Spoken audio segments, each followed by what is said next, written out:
Bueno, buenos días a todos. Muchas gracias a Jaime y a Julio por renovarme la confianza.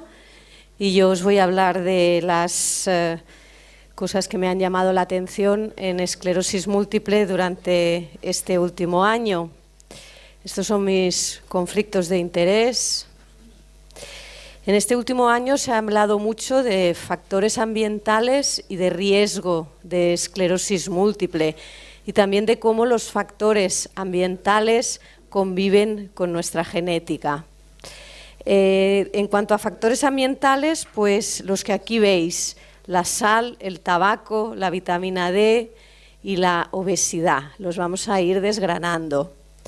Se ha visto que, por ejemplo, tener un sobrepeso en la adolescencia es un factor de riesgo que se ha asociado con tener mayor riesgo de esclerosis múltiple y también con empezar esta esclerosis múltiple de forma más temprana.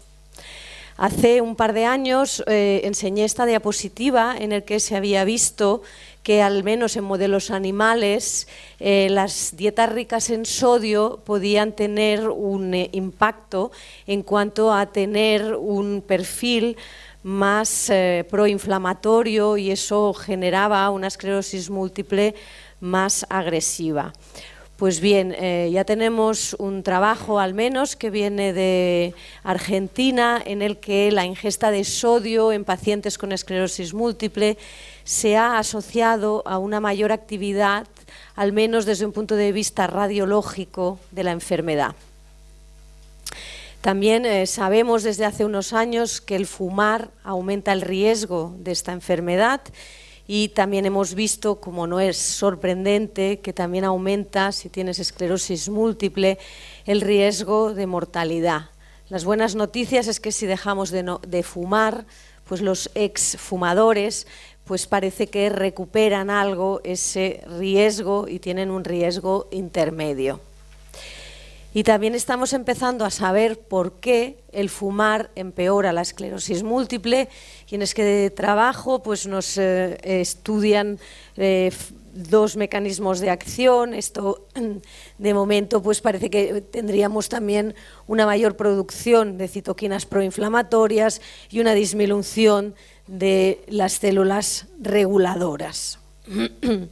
Quizás el factor de riesgo ambiental más conocido ahora es el de la vitamina D, y se ha publicado este metaanálisis. Hay multitud de estudios y, como veis, el metaanálisis apunta a que realmente tener niveles bajos de vitamina D se asocia a un mayor riesgo de tener esclerosis múltiple. A pesar de esto, que parece bastante bien establecido, se decía que sobre todo los niveles bajos de exposición al sol a nivel del embarazo podrían predisponer al recién nacido a tener esclerosis múltiple. Sin embargo, se ha publicado recientemente en Annals este estudio en el que utilizan en Suecia un registro nacional, y tienen 459 recién nacidos que posteriormente han desarrollado una esclerosis múltiple, y 663 recién nacidos controles, y tenían guardada sangre, porque a todos los niños recién nacidos se les hace la determinación de la fenilcetonuria. Pues yendo a estas muestras guardadas a nivel neonatal, intentan mirar el riesgo los niveles de vitamina D en los casos incidentes y en los controles, pensando que los pacientes incidentes tendrían niveles neonatales menores de vitamina D. Pues bien, no ha habido diferencias en cuanto a los niveles de vitamina D en los pacientes incidentes y en los controles.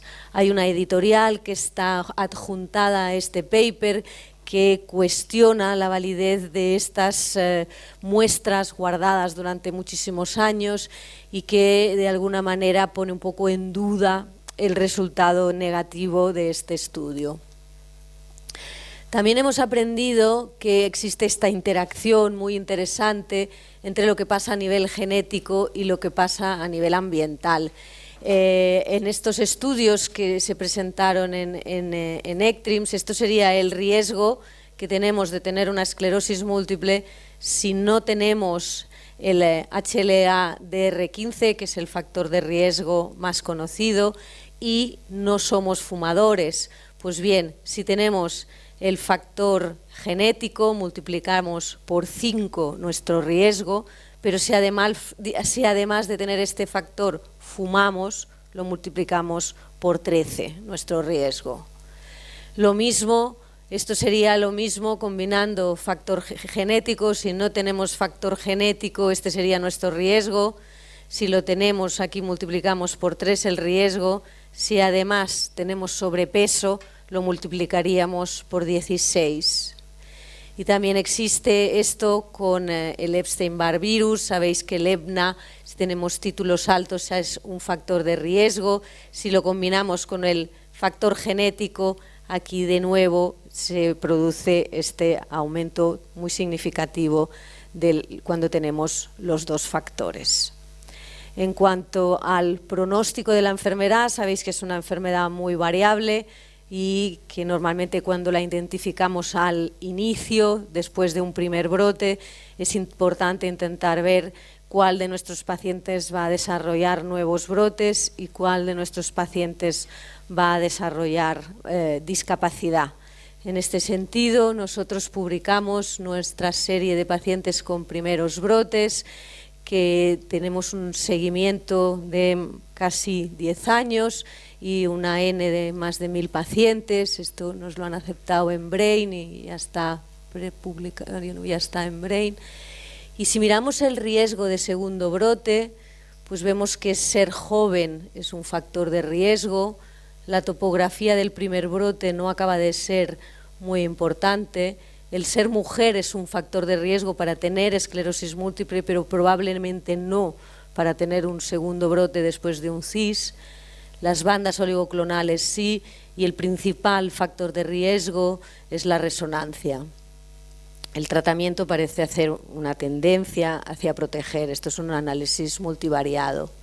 Si miramos discapacidad, aquí las mujeres podrían tener un cierto beneficio, aunque no llega a ser significativo si tenemos en cuenta todos los factores. Quizás los jóvenes tienen una cierta protección a nivel de discapacidad a corto plazo, pero sabéis que al final los más jóvenes, los de inicio más joven, acaban desarrollando discapacidad más tarde, pero en años absolutos antes que los que lo desarrollan más tardíamente la enfermedad. Las neuritis ópticas tendrían un muy discreto efecto protector. Las bandas oligoclonales son un factor de riesgo y, sobre todo, de nuevo, la resonancia es el mejor indicador de un mal pronóstico. Si tienes 10 o más lesiones al inicio, esto es un claro factor de riesgo. Y el tratamiento antes del segundo brote sería protector.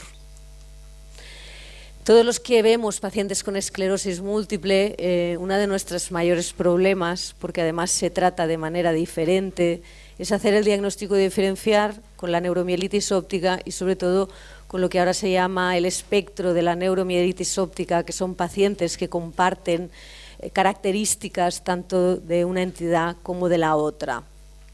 Y ahí se ha presentado, por ejemplo, el que si vemos estas lesiones que son como muy brillantes, más brillantes de lo que sería la imagen de líquido cefalorraquídeo en un T2, eso podría ser indicativo o sería sugestivo de que es una neuromielitis óptica. La verdad es que, por ejemplo, en este ejemplo no nos añade mucha información, puesto que sabemos que cuando vemos una mielitis de esta extensión, pues esto es muy característico de una neuromielitis óptica, y el que además brille, pues no parece aportar mucha información. Sin embargo, han presentado también algún estudio en que mielitis que son de tamaño más pequeño, pero presentan estas características, pues parece que seguidas en el tiempo, aunque las N son todavía muy pequeñas, podría ser predictor de que luego este paciente haga en realidad una mielitis extensa de verdad. Es una cosa fácil de identificar y a lo mejor pues nos podemos fijar. Dentro de este tema también sabéis que los pacientes con neuromielitis óptica en un porcentaje alto tienen estos anticuerpos antiacuaporina 4, sin embargo, incluso con las técnicas celulares más sensibles hay un grupo que son anticuerpos negativos. Pues bien, se ha identificado en este grupo negativo, y aquí hay un estudio bastante grande, en los que más o menos se detectaba un 57% este anticuerpo antiacuaporina 4, en los negativos se miraba este otro autoanticuerpo que es el anti-MOC, y en el anti-MOC lo encontraban en más o menos 1 de cada 4 de los pacientes negativos. Se ha identificado más o menos un perfil clínico de estos pacientes, no tendrían el claro predominio de mujer que sí vemos en la neuromielitis óptica, son más neuritis ópticas o hacen brotes más de neuritis óptica que de mielitis. A veces, más frecuentemente que serían neuritis ópticas bilaterales y simultáneas. Si hay una mielitis suele ser del cono medular y suelen tener un mejor pronóstico. En cuanto a la monitorización de la respuesta al tratamiento, se está hablando mucho en el mundo de la esclerosis múltiple del concepto del NEDA, concepto de no evidencia de enfermedad activa, y cuando hablamos de no evidencia de enfermedad activa, pues serían pacientes que después de empezar un tratamiento no tienen brotes, no tienen aumento de su discapacidad y que su resonancia no muestra cambios ni a nivel de lesiones nuevas ni a nivel de presencia de lesiones que captan gadolinio. Y quizás ahora se está hablando del NEDA 4, que es cuando a este concepto se le añade que además se le exija al tratamiento que los pacientes no desarrollen una atrofia mayor de 0,4, que se considera que es un punto de corte que diferencia a los adultos que no tienen la patología. O sea que se está hablando mucho de este concepto del NEDA 4 asociando la atrofia. Todo y que utilizar la atrofia en pacientes individuales no es fácil como para monitorizarlo, o sea, no es fácil trasladar esto a la práctica clínica. En cuanto a nuevas terapias, resaltaros el interferón pegilado. Sabéis que es un interferón al que se le ha asociado esta molécula pegilada de gran tamaño. Esta molécula lo que hace es que el fármaco sea estable durante más tiempo y lo que permite es que estos pacientes reciban una inyección subcutánea. En el ensayo clínico se probaba cada 2 semanas o cada 4 semanas y se comparaba con placebo. Pues bien, la dosis que es cada 2 semanas, una inyección subcutánea cada 2 semanas, tuvo una eficacia con una disminución de hasta un 40% en el número de brotes.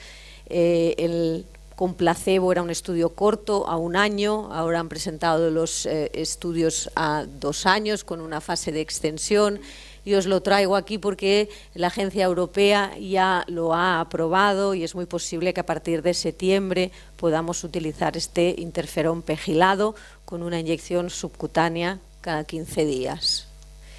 Y ya se ha presentado el primer genérico en esclerosis múltiple, con un estudio que se presentó, un fase 3 controlado con placebo, que es un estudio de no diferencia, un estudio de equivalencia, en que se compara un genérico del glatiramel acetato con Copaxone, y el primary endpoint era el número de lesiones que captaban gadolinio. Los 2 fármacos, el genérico y el Copaxone, fueron inferiores al placebo y no hubo diferencias. La FDA lo ha aprobado y es, como veis, pues el primer genérico que se ha aprobado en esta enfermedad. Hay muchos genéricos que se están utilizando en muchos países, sobre todo en América Latina, en los países árabes y en muchas otras zonas, pero son genéricos o que no se han testado de manera seria. De alguna manera sí que ha pasado ya un proceso de validación que ha sido aceptado por la FDA. Y otro fármaco interesante, aunque todavía no estamos en fase de poderlo utilizar, es el antilingo. Sabéis que es el primer fármaco que podría tener una capacidad remielinizadora y se han presentado resultados de la utilización de este anticuerpo monoclonal en pacientes con neuritis óptica, y se ha visto que, al menos en cuanto a la latencia de los potenciales evocados, parece que tienen un efecto este fármaco que podría tener, como no se nos escapa a ninguno, un potencial muy interesante. Todavía hemos de ver lo que da de sí. Está en marcha un ensayo clínico en pacientes con esclerosis múltiple y en breve tendremos los resultados del fase 2 en esclerosis múltiple. Quizás donde tenemos más lagunas en el mundo de la esclerosis múltiple es en el tratamiento de las formas progresivas, y raramente hablamos de este tema. Sin embargo, a nivel internacional se ha creado un consorcio muy potente con ayudas de muchas zonas a nivel europeo, Estados Unidos, Canadá, y se ha hecho esta alianza para intentar encontrar soluciones a este problema. Esto también viene dado por, recientemente se ha publicado una nueva clasificación de los fenotipos de esclerosis múltiple, y se tiene tendencia a volver a utilizar el término de esclerosis múltiple progresiva, tanto si es primaria como secundariamente progresiva, pero intentar ver dentro de las formas progresivas si hay o no actividad de la enfermedad, o si hay o no actividad tanto clínica, que quiere decir que el enfermo realmente progresa clínicamente de manera franca, o si en la resonancia detectamos actividad en forma de lesiones que captan gadolinio, o lesiones, un número sustancial de lesiones nuevas. Pues bien, en todos estos pacientes en los que se detecta cambio, serían aquellos pacientes que probablemente tienen más potencial para ser tratados. No tengo muy buenas noticias. Este era un ensayo clínico a gran escala con fingolimod versus placebo en formas primariamente progresivas. Se ha presentado que el ensayo, desgraciadamente, ha sido negativo, y además muy negativo. De momento, mirando subgrupos y así, tampoco se han podido identificar cambios entre los pacientes tratados. Se han presentado, un grupo francés ha presentado un ensayo clínico que ha generado bastante controversia. Es un ensayo clínico en formas progresivas con biotina, que sería una vitamina a dosis muy altas, y han presentado los resultados de un ensayo clínico con formas primaria y secundariamente progresivas y unos IDS entre 4,5 y 7, y pacientes que clínicamente hubiesen realmente progresado en el último año. Este es el diseño del estudio, y quizás lo más interesante es que, como primary endpoint, no piden que el paciente deje de progresar, sino que son más ambiciosos, y el primary endpoint es confirmar una mejoría, no tan solo frenar la decaída, sino una mejoría de al menos un punto en el IDSS, o de medio punto si están más allá de 6, que se confirme a los 9 meses, o sea, además es un estudio corto. Pues bien, con este objetivo tan ambicioso y con un número bastante corto de pacientes, presentan estos resultados en los cuales los pacientes tratados han tenido una diferencia significativa en cuanto a la proporción de pacientes. Más o menos un 11% habrían mejorado versus un 1% en el grupo placebo. Hay otro estudio o dos estudios más en marcha con este fármaco, y veremos a ver qué nos da de sí. Hay otros ensayos clínicos en marcha, uno con siponimod en forma secundariamente progresiva. Sabéis que siponimod es una segunda generación de S1P, parecido al fingolimod. También se está haciendo un ensayo clínico con natalizumab en formas secundariamente progresivas y con ocrelizumab en formas primariamente progresivas. Todo ello y otro más, con laquinimod, que está justo empezando ahora, también en formas progresivas, primariamente progresivas. Un poco todo esto dentro de este esfuerzo que se está haciendo para intentar encontrar una solución. Y estos son otros ensayos que también se están haciendo en formas progresivas. En cuanto a la seguridad, todos conocemos que durante el tratamiento con natalizumab pueden aparecer LMPs. Me ha llamado la atención este otro cuadro, que es una neuropatía de las células granulares cerebelosas. Este sería un cuadro clínico que debemos estar atentos porque al menos nosotros no lo hemos visto nunca o no lo hemos sabido identificar nunca. Serían pacientes que en tratamiento con natalizumab desarrollan un síndrome cerebeloso rápidamente progresiva sin que ello se acompañe de lesiones inflamatorias características, que además en pacientes con natalizumab todos sabemos que es rarísimo ver lesiones nuevas. Si vemos un paciente que hace un síndrome cerebeloso rápidamente progresiva y aparece una atrofia muy llamativa que no estaba previamente a nivel del cerebelo, hemos de pensar en este cuadro en el que pues, se produce una infección realmente del virus JC de estas células. El JC del líquido cefalorraquídeo es positivo y en este caso pues, se hizo una biopsia en el que realmente se identificó el JC dentro. Por lo tanto, sería algo a tener en cuenta si vemos esto, un paciente tratado con natalizumab con un síndrome cerebeloso rápidamente progresivo, sin lesiones nuevas que nos lo justifiquen y con una atrofia importante que se desarrolla rápido. Se ha visto que se asocia con una mutación del gen del virus JC y al retirar el natalizumab, pues como siempre puede aparecer un iris. Y también comunicaros alguna mala noticia. Se ha publicado ya, o se ha comunicado, mejor dicho, un caso del MP en tratamiento con fingolimod, o sea que hemos de estar alertas también aquí. Y en este caso no era un paciente que venía de natalizumab, o sea, es puro. Y se han comunicado también 2 casos de LMP en tratamiento con dimetilfumarato. En uno de ellos, el primero, el paciente tenía una linfopenia, se quiso pensar que la linfopenia nos avisaría y podría ser la manera de monitorizar. El segundo caso no tiene linfopenia. O sea que como conclusiones, los factores ambientales cada vez tenemos más claro que juegan un papel en el riesgo de esta enfermedad.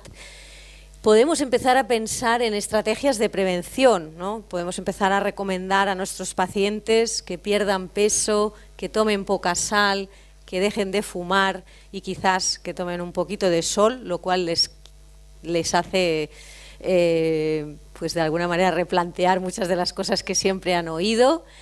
Se sabe que la genética y el factor ambiental interactúan de qué manera. Hay bastante debate sobre si debemos o no suplementar a los pacientes con vitamina D, pero está claro que es un factor de riesgo. La resonancia probablemente es la mejor herramienta para estimar el pronóstico de nuestros pacientes. Vamos a oír hablar de todos estos conceptos de no evidencia de enfermedad, el NEDA3 y el NEDA4. Cada vez tenemos mejor caracterizados a estos pacientes del espectro de la NMO y hemos de acordarnos de los anticuerpos anti-MOC. Vamos a poder utilizar el interferón pegilado y quizás también pronto un genérico. Acordaros de esta alianza de las formas progresivas y vamos a tener que monitorizar la seguridad con natalizumab, pero también con la mayoría de los fármacos que usamos. Y nada más. Muchísimas gracias. ¿Preguntas en la sala? Aquí, por favor.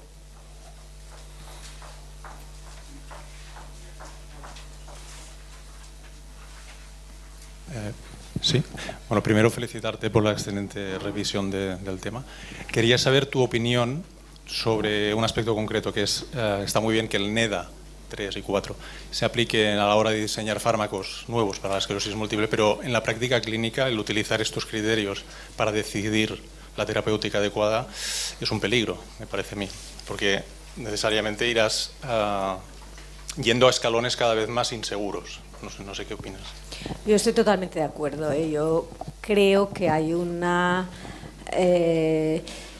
hay algunos fármacos en los que de alguna manera tienen una capacidad antiinflamatoria muy potente y fases de la enfermedad en las que tiene probablemente un sentido, pero en la práctica clínica no es así. Nosotros, de hecho, presentamos datos en el que, aplicando estos conceptos en el primer año, si tú luego ves lo que pasa al cabo de 10 o 12 años, porque tenemos seguimientos muy largos, claro, si tú quieres ser muy sensible, pues son muy sensibles, pero es muy poco específico. O sea, vas a sobretratar probablemente a mucho paciente que a lo mejor no lo necesita. Entonces, son conceptos que estoy de acuerdo contigo en que aplicarlos en la práctica clínica probablemente todavía no estamos en esta tesitura. Nosotros seguimos aplicando conceptos más conservadores, pacientes en los que tienes al menos un brote clínico y cambios en la resonancia, pues de alguna manera seguimos utilizando criterios de este tipo para indicar un cambio de tratamiento. Más preguntas. Siempre hay un juego entre la epidemiología, los estudios y la realidad, ¿no? Yo a veces me pregunto si en la práctica clínica esto se ve. Por lo tanto, la pregunta es si la obesidad multiplica por 3, me parece que era, y el tabaco por 7, tu perfil de mujeres con esclerosis múltiple en tu práctica tendría que ser pues muchas señoras gordas que fuman, ¿no? ¿Esto es así? No, yo creo que el perfil no es ese. Lo que pasa que sí que cuando miras comorbilidades, ¿vale? Pues el tabaco en teoría está sobrerepresentado, la obesidad está sobrerepresentada. Ahora, cuando tú coges una población ya con esclerosis múltiple, no sabes si la obesidad es la causa o la consecuencia, ¿no? Es complicado, pero en otros estudios más de comorbilidades también sale, ¿eh? Es verdad que no es el perfil que te llama la atención, son chicas jóvenes y la mayoría están estupendísimas y es una sorpresa que desarrollen esta enfermedad porque hasta ese momento había sido gente súper sana. Muy bien, pues muchas gracias, Mar. Pasamos a la siguiente.